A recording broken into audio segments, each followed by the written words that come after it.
For the first time, we have computers that are able to learn. It does speed up the process, but the responsibility still sits with you in relation to your final product. AI can actually help us with energy efficiency. You're going to have a generation that is AI native. They're going to come into the workplace in the next 2-3 years. And yeah, in terms of knowledge work as it is, there's going to be a huge disruption. Thank you for joining us on the Energy Conversations podcast, powered by Bayaka Infrastructure Partners, an authorized financial services provider, and the African Energy Leadership Center at the WITS Business School. Together, we are committed to empowering communities and fostering meaningful dialogue around the South African energy sector. Remember to subscribe and let's shape South Africa's energy future together. Welcome to the Energy Conversations podcast, your go-to source for unpacking the complexities of the South African energy sector. Welcome to the Energy Conversations podcast, where we break down the complexities of the South African energy sector into digestible insights. I am your host, Thokozile Zambane. And in today's episode, we are stepping into the world of artificial intelligence and big data and unpacking how technology is not just shaping the energy sector, but opening up entirely new possibilities for innovation, inclusion, and smarter decision-making. As South Africa tackles energy security, systems reform, and a just energy transition, understanding how AI and data can improve forecasting, efficiency, and access is no longer optional. It is essential. Joining us for this conversation are two brilliant minds leading from very different but complementary frontiers.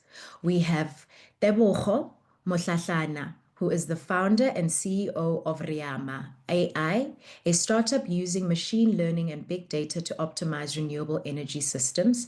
And we are also joined by Janus van As, a systems change educator and advisor who works at the intersection of energy, data literacy, and education transformation. Before we dive into the conversation, let's hear a bit more about our guests. Tebogo, if I can start with you, please tell us a bit about yourself and about Riama AI. Yes, thank you very much for having me on the show, Thokozile. My name is Tebogo Mohlahlana. I'm the co-founder actually of Rima AI. So actually, REMA is an acronym of Renewable Energy Asset Management AI. I have spent the last 12 years working in the renewable energy sector here on the African continent. My experience covers a range of domains. So in 2012, when I started, it was actually right in the early start of the Renewable Energy IPP program here in South Africa. At the time, I was part of a project development team at this company that I was working for. My role in project development evolved into project finance sort of transactions deal-making team. I did that for also a couple of years, and then I ultimately moved over into what is known as renewable energy asset management. I was part of a team that was looking after assets both here in South Africa and other parts of Africa. So that's my journey in a nutshell of the last 12 years. So Rima AI is built upon really the how we see the renewable energy sector evolving into a more sort of knowledge, intelligence sort of space. And Rima AI is fundamentally addressing the problem of inefficiencies as well as the intermittent nature of renewable energy generation. And we hope that the solutions that we build ultimately make it more easier to build and manage and operate renewable energy assets on the African continent. So really, this is who we are in a nutshell. Thank you for that. Janus, over to you. Please share a bit about your work and how you came to focus on energy systems and data. Thank you so much. And yeah, thanks for this opportunity. I actually sort of fell into energy research this year. My background is I've been working in higher education and in various different roles. So I started in academic literacy and then from then moved into blended learning, becoming the head of learning technologies for Stellenbosch University Medical School or Faculty of Health Science. And Then joined a business school in London in the same portfolio. And then I joined WITS again in the Faculty of Health Science as academic and blended learning coordinator. In that space, I actually worked in health innovation and establishing health system science. I then applied for a grant through the MERSITA for the Darkroom project to actually look at AI and virtual reality and in education, and exploring how we can use Gen AI and virtual reality for skills development and training and so forth. And as part of that project, I joined the Center for Researching Education and Labor at WITS University, where I'm currently doing research projects. I'm looking at the value chain of batteries in South Africa and where the skills and jobs are at, giving training on how to use generative AI for research purposes and so forth. I also, as I mentioned, my role is in learning technologies. So over the last few years, I've really developed an interest in generative AI and data science, because data science is very important for decision making. We want to make evidence-based decisions, and data can give us that evidence-based decisions. So I also wrote a research paper on how to use Gen AI for research purposes and so forth. Yeah, that's me in a nutshell. Perfect. Thank you. Thank you very much for those introductions. I'd like us to begin the conversation by grounding our listeners in the basics. AI and big data can feel very abstract. I'm listening to you both introduce yourselves. I was like, ooh, I don't know if I fully follow half of what's being said. So I'd like us to start with just breaking it down. And Tebogo, just to start with you, what do we mean by AI and big data and in the energy context? And can you share a real world example that makes it practical for ordinary South Africans? Yes, no, thank you very much, Thokozile. So I think as a starting point, the intersection between AI and big data, in order for us to make sense of that, we first have to define what AI is, and then we also have to define what big data is. So to simplify it for our listeners, at one point in our lives, we've interacted maybe with a computer or with a cell phone or with a calculator before, right? We've interacted with some kind of a machine in the past that has always sort of given us an output, right? AI is different to sort of your traditional intelligence, in the sense that for the first time, we have computers that are able to learn and to basically reason and to essentially ultimately make decisions, right? So that's what artificial intelligence is. So it's different. It's different to what we used to have in the past. The example that I used with the pocket calculator and the cell phone and the previous generation of PCs where they were not necessarily learning, right? So AI is different in that sense. It's not a new technology. AI has been around for quite a number of decades now. In 2017, there was a groundbreaking paper that was released by a company called DeepMind.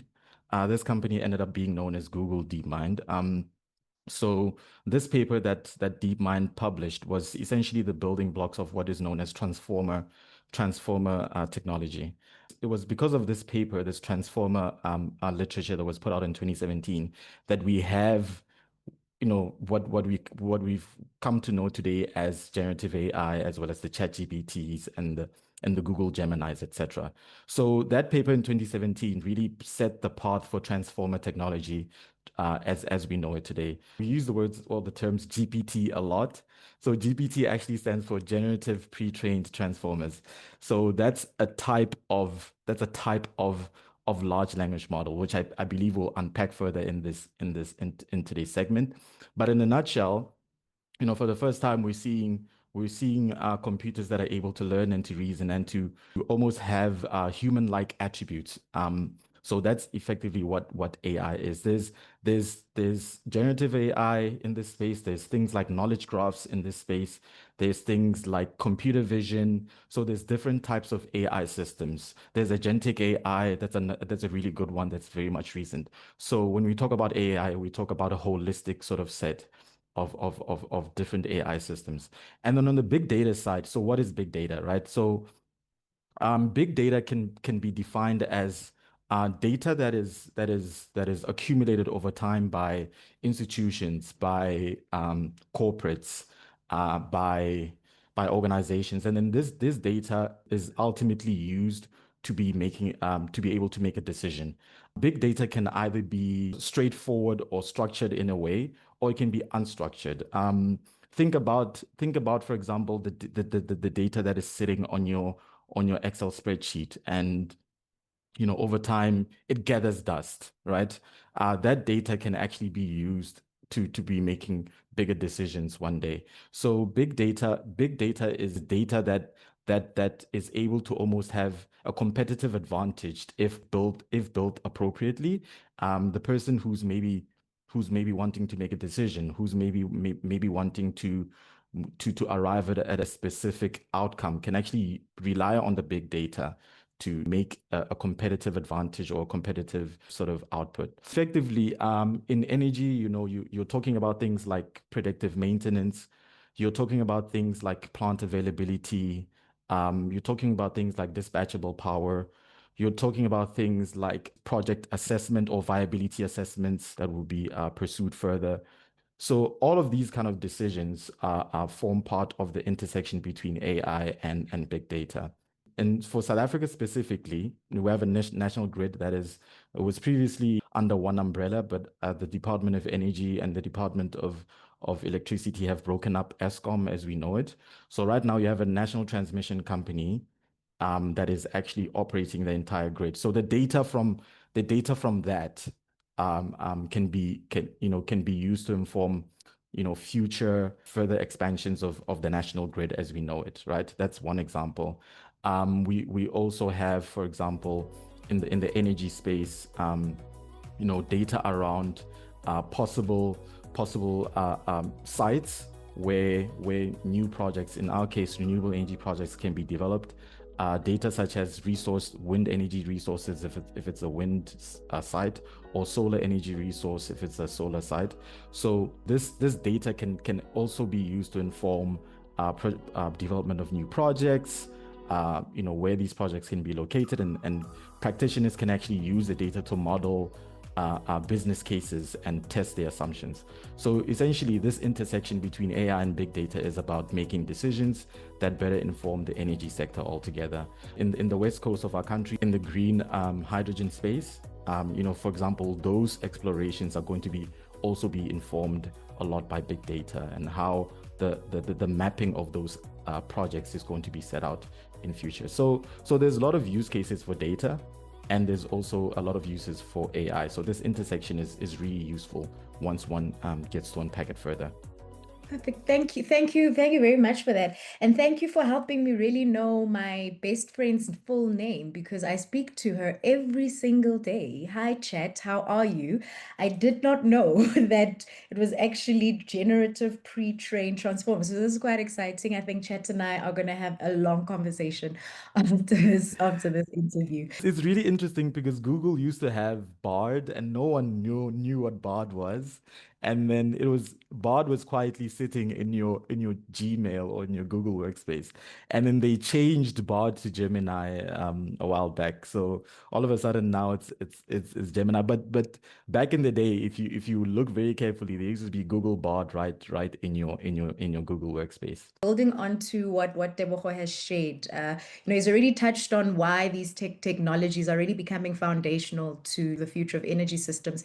I'd like you to dig deeper into that and why they are becoming foundational, and what is AI and big data enabling that was previously out of reach? I think AI and data is becoming important in every sector. So not just the energy sector, and I think it's skills that's transferable across all sectors for students to develop. In terms of changing the energy sector, I think the first thing is research. One example is that we can build digital twins where you know, of energy plants and so forth, and actually build research around that. So a digital twin is where you actually make a complete virtual copy of you know, a power station or a wind turbine or something like that, and you can take it apart, you can do training and development on that and so forth, which actually reduces a lot of cost. It also can help you find problems or you know, train people to look out for specific things and so forth. The second example for research specifically is that you can train your models to actually help you conduct research. So one case in the biological research space is that they've developed specific models that could actually, that looks at the folding of proteins and so forth, that that helped us accelerate you know, an understanding of how proteinomics and protein folding works, which was never possible before. And if we apply the same sort of, you know, models to research in energy, we can make a big difference. Now, where it's currently being used a lot is energy demand forecasting. So because you yet again, as the Bogo mentioned, there's a lot of data. We have collected years and years of you know, historical consumption data, weather patterns, socioeconomic factors, and we can put all of this into one model that can help us make predictions, and more accurate predictions than what humans can do. And this in turn can help us, you know, optimize power generation. Another one is renewable energy integration. So we can optimize renewable energies like solar and wind by, you know, predicting yet again output using weather data and so and historical trends, and grid management and stability. So we can use that to monitor grid performance in real time, and that could also help us detect anomalies and predicting outages and automating load balancing.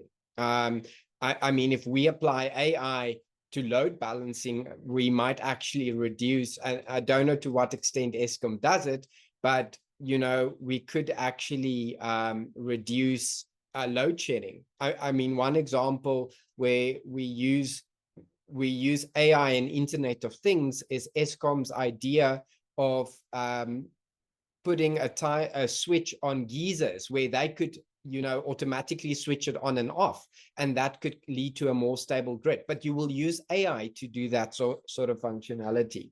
You can also use it for predictive maintenance. So basically by analyzing sensor data, you can predict when something, you know, is up for service, which in turn can reduce cost.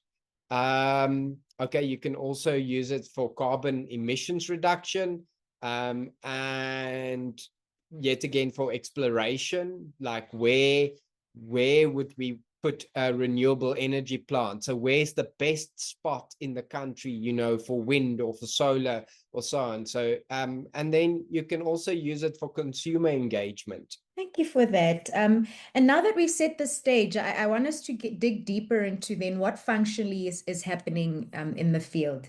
Tebogo, you've said that, you know, RIEMA is really been set up with the purpose of really using AI and big data to be able to optimize renewable energy systems. Could you maybe explain to our listeners then how this actually happens? You know, how does AI move from data collection to actual decision making, whether it's forecasting, grid control, or maintenance? Yes, no, thank you, Thokozile. So just touching back on what Janice said about digital twins, I think the first step is fundamentally research, right? What we see as digital twins, or the advantage of actually having digital twins, is that for the first time, plant managers and asset managers effectively have an opportunity to simulate different scenarios just using the digital twins, right? They can For example, they can shut down one section of the digital twin and actually forecast the kind of consequences, whether financial consequences or operational consequences, of actually having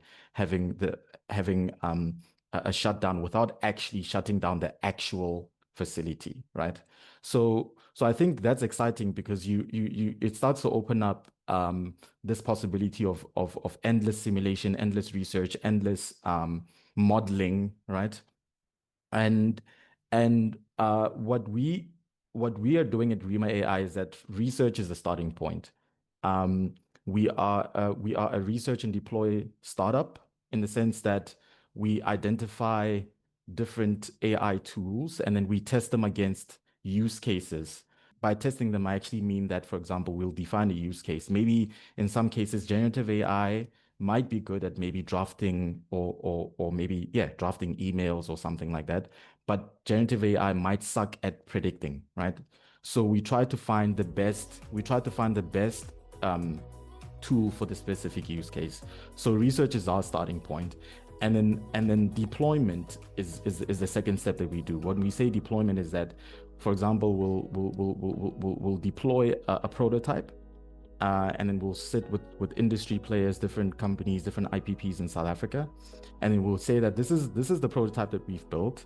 Help us to better sort of inform this prototype in order for us to iterate, in order for us to make it better, right?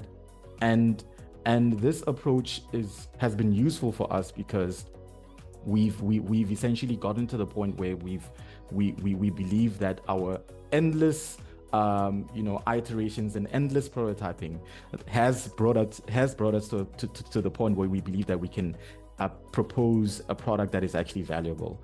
I think research is a fundamental starting point, similar to what Jonas mentioned earlier. Deployment and iterative development is also important in order to get into this value. So this is what we've done at Rima AI, and how we see it shaping up is that we're still pretty much in the early stages of just the agentic AI future, right? This can be seen with a number of research projects that we've started and pause and restart again. It's just the nature of research. You learn by trial and error. You learn and then you see that this project is maybe not going to work out, and then you shelve it a bit and then you move and then you iterate and you change. So I think for us, this is where we are. Thank you for that. I really am loving this concept of digital twins, and I wonder if that's actually possible for humans, because it would really be great every now and then to put out my digital twin. It's a growing trend for companies and in at least in the spaces that I've seen, to start wanting to have digital twins of their own employees. Whether or not that's going to work out in the future, I don't know. Jonas, I'd like to bring you then back into this conversation, I guess, continuing on this conversation around digital twins and the impact it would have, but also again how AI and big data then is really shifting and influencing where we'll end up placing energy infrastructure going forward.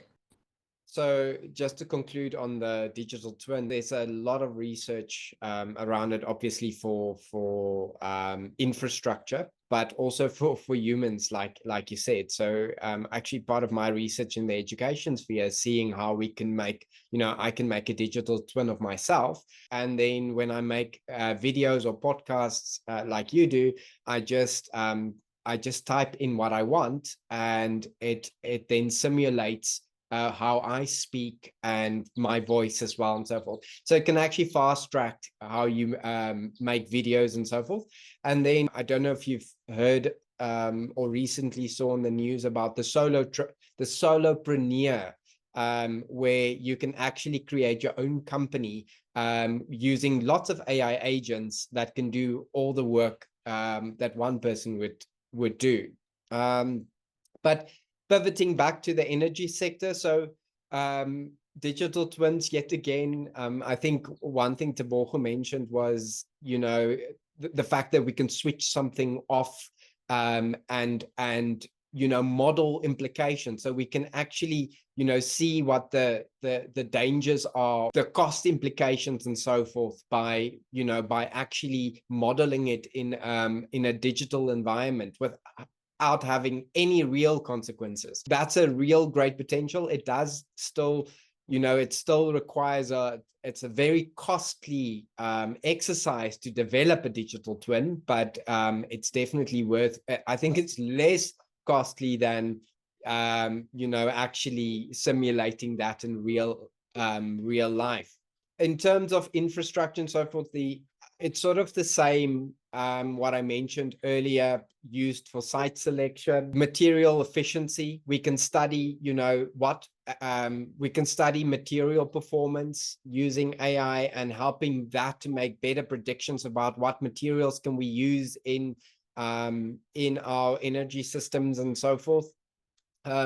I'm currently, as I mentioned, doing research on the battery storage sector in South Africa, where we can actually, around the value chain, develop jobs. And one thing that I'm very interested in is sodium-ion batteries, because I think it's a very affordable, it's much less costly than lithium. And I mean, there's a lot of information now that lithium, there's a big economical and socio-economical and environmental cost to lithium as we are busy depleting resources and so forth.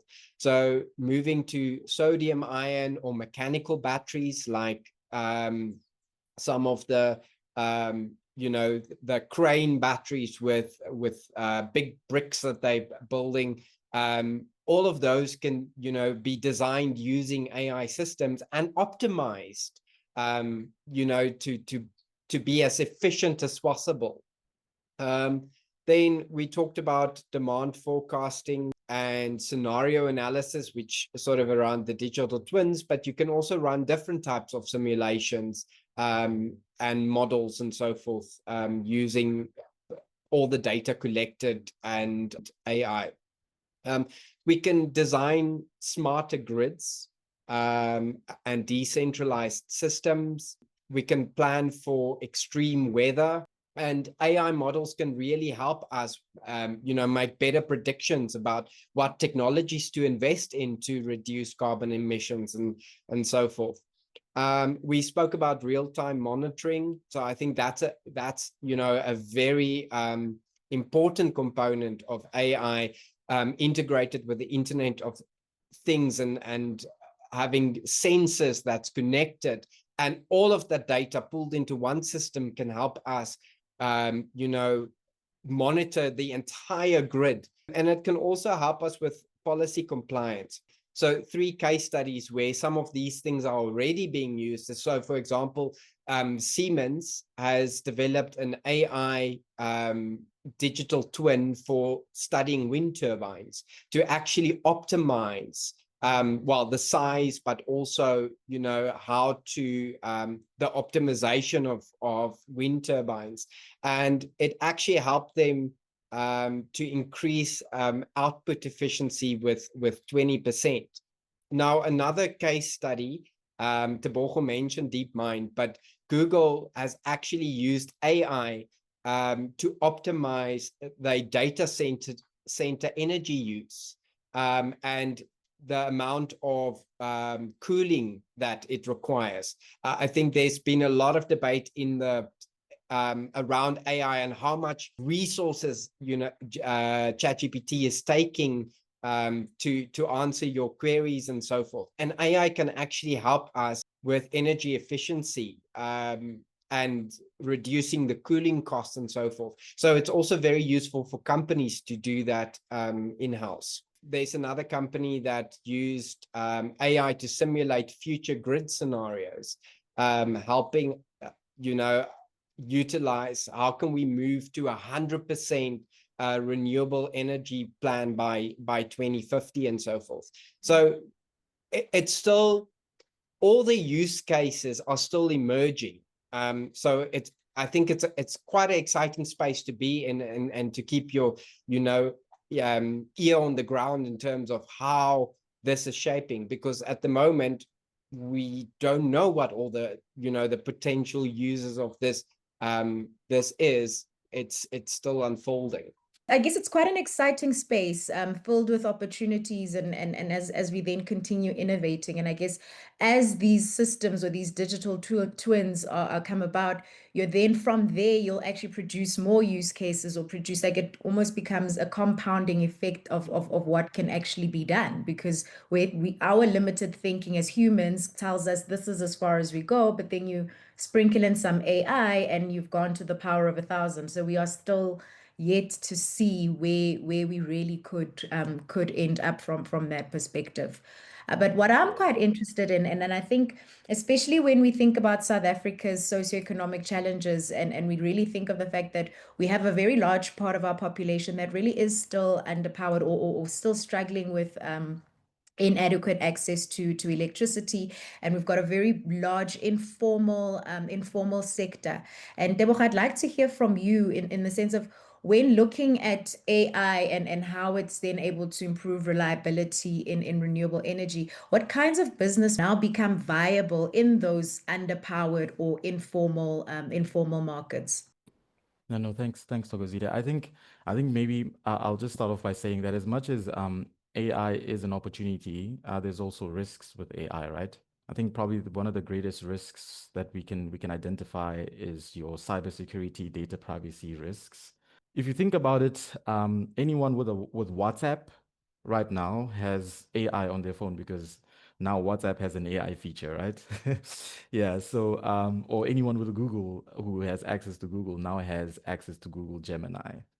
These tools definitely make it maybe simpler for the individual on the ground to maybe build a business plan, or maybe if they're informal trader, maybe they might have maybe better insights into their informal businesses and so on.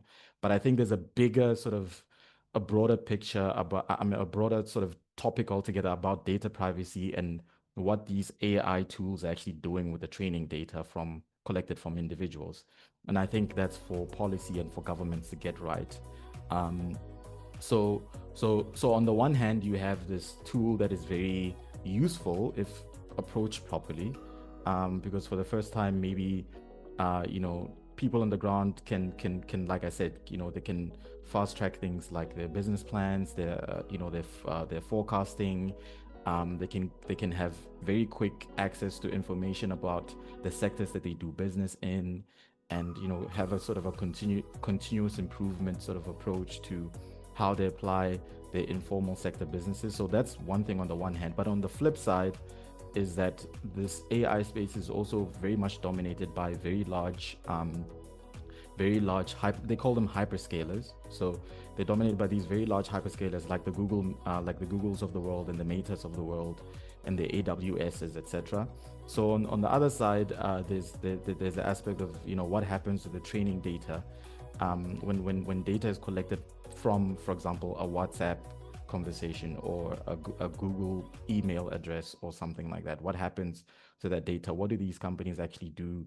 So I think that's a fundamental sort of point that needs to be also just that we need to be aware of, that as much as the tool is useful, there's also risks associated with the tools.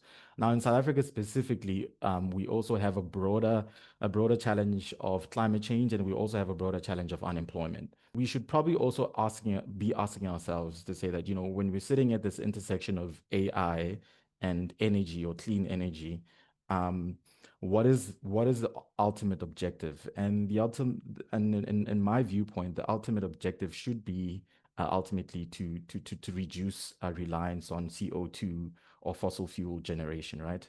It's a question that one would need to look at the risks, the opportunities, and the answer would need to be responded upon. What is the ultimate objective? So our objectives as South Africans should be to aim for clean energy on our grid and affordable energy, because we have a huge base in our country that's also low income households.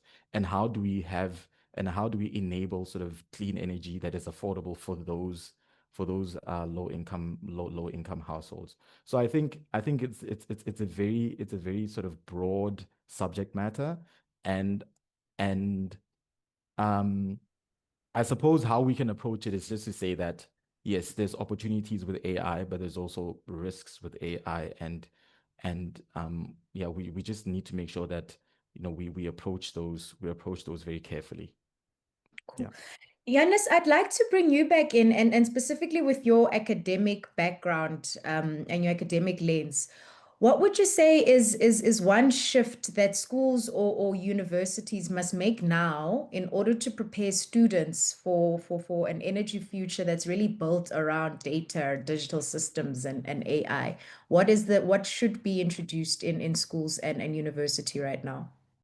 I mean, if you look at the news at the moment around higher education and AI, everything is sort of around the doom and gloom of, AI, that students are just submitting assignments without critical thinking and so forth. And yes, that is a real, a potential challenge. We definitely, I mean, the whole role of education is to help you develop a whole range of different competencies, critical thinking and problem solving and so forth. And if you use AI to just copy and paste, it is a challenge. However, if we train students to use AI correctly, it can become a immensely powerful tool. And I think that is the one important thing, is we need to rethink, how do we build in activities for students to practice and use AI? Because I recently gave a talk to a master's class around the cost of education and what I just mentioned. What's the role of doing a master's, and that's to develop systems thinking, to develop your academic voice and so forth, or your your ability to write and so forth.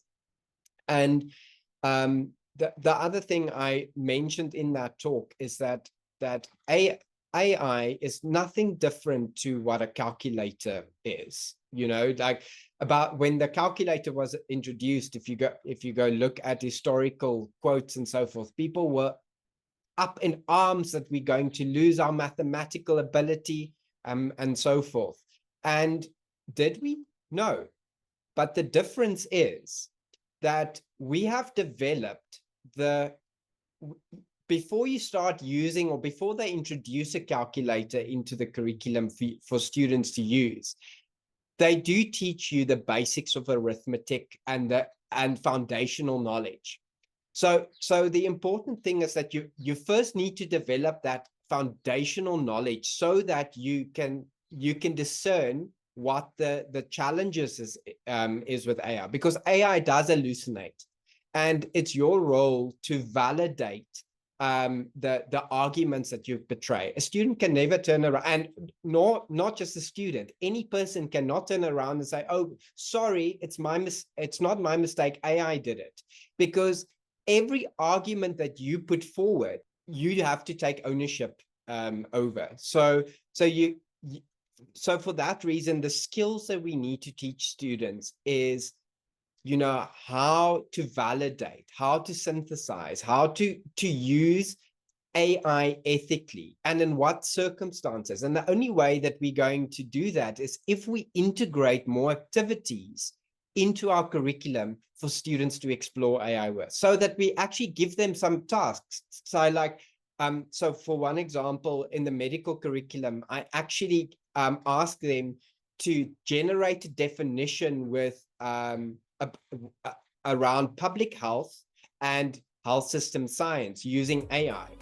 And then I tell them, okay, now that you've generated the definition using ChatGPT, go look at the literature and see if that argument is similar to what's found in literature. And the whole idea with that is for them to see that they need to look at the differences and the similarities, and also at the validation of the argument. And hopefully by building in more of these competencies like information literacy and so forth, we would actually help students develop the competencies. Because the other thing I told the students is I use AI all the time. I literally, for this World Bank report that we're writing around, the battery value chain in South Africa, I'm using AI to help me find all the resources for that, which makes it a lot quicker. I use it for some brainstorming and so forth. But the thing is, I have developed the expert, I've developed myself as an academic expert over years. So it's very easy for me to discern that, whether it's a valid argument and so forth. So students need to get to that level before they are allowed to use it. And we can only help them to get there. You've really made me feel a bit better, because now I don't feel bad that I use that much AI in my life. And I think, to your point, it does speed up the process, but the responsibility still sits with you in relation to your final product.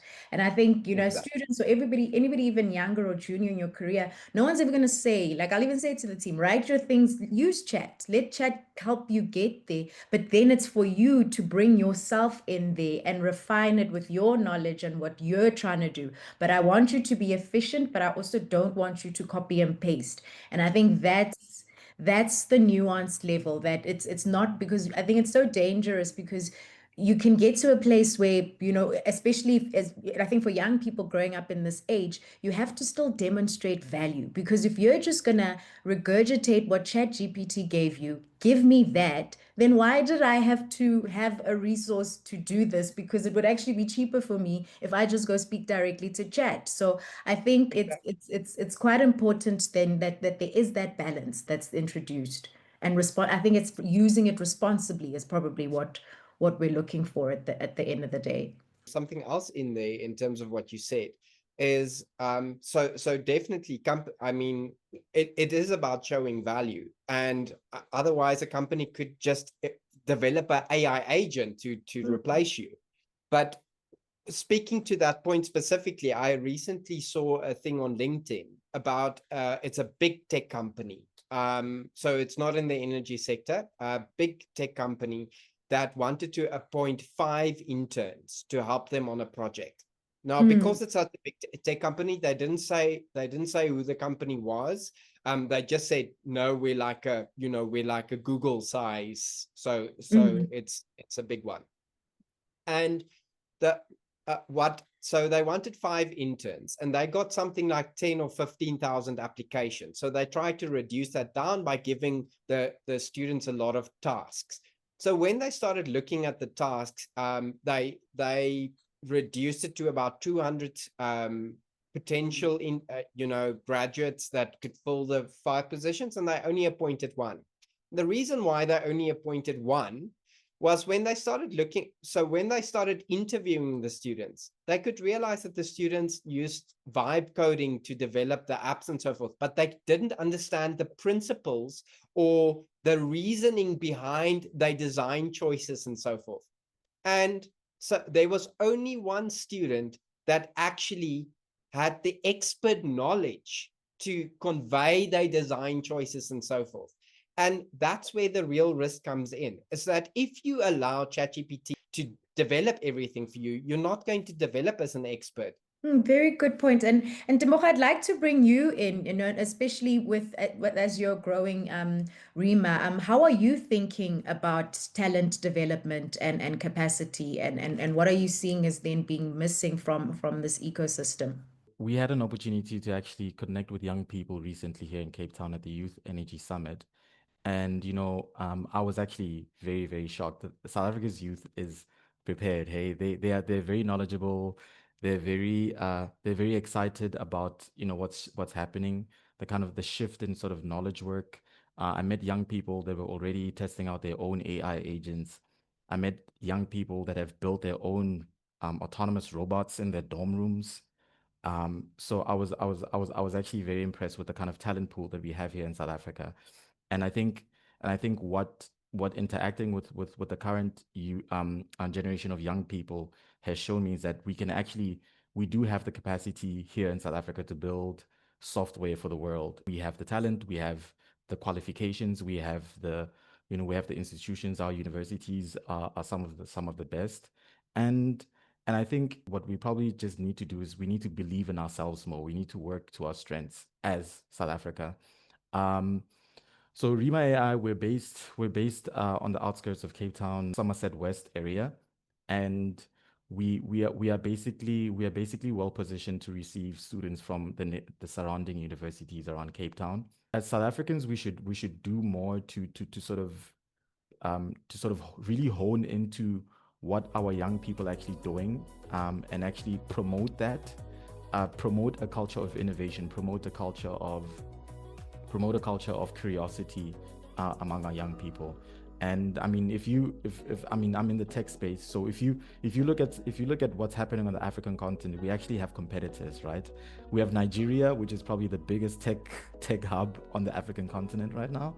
We have Kenya, we have Morocco, we have Egypt. We're competing against these tech hubs Africa-wide, and South Africa generally is not really mentioned as a tech hub.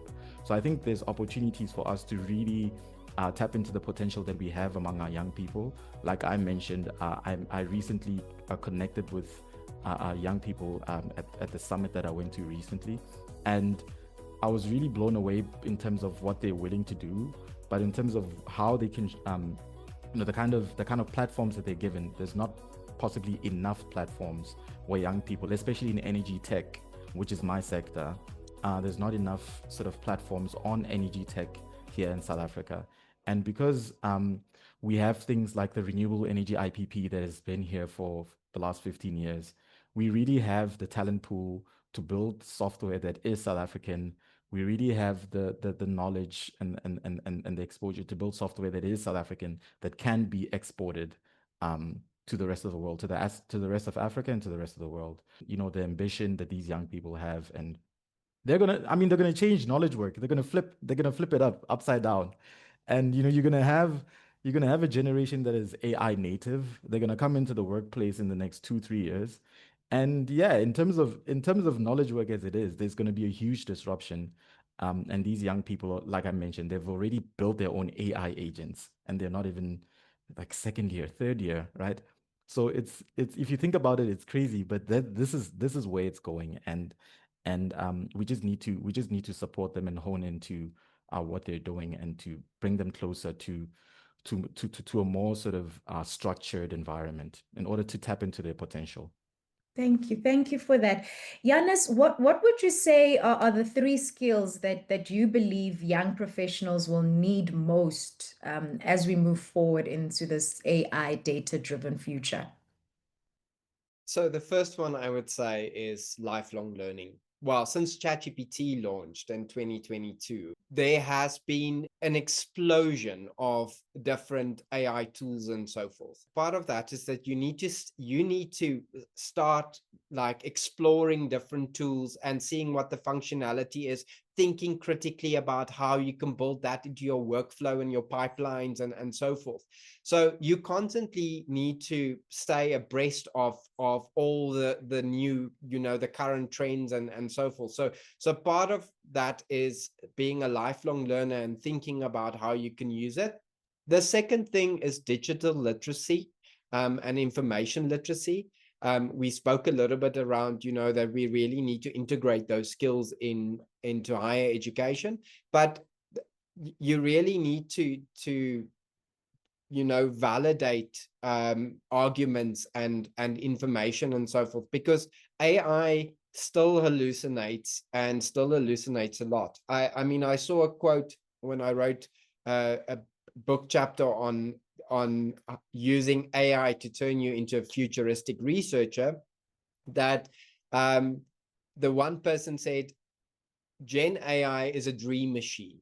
It makes predictions about the information, and that's why it hallucinates. We are building better models to validate information and so forth. And I think in the next 5 years, it's definitely going to become even better and better at validation, but we're not entirely there yet. And for that reason, you definitely need to have very good digital and information literacy.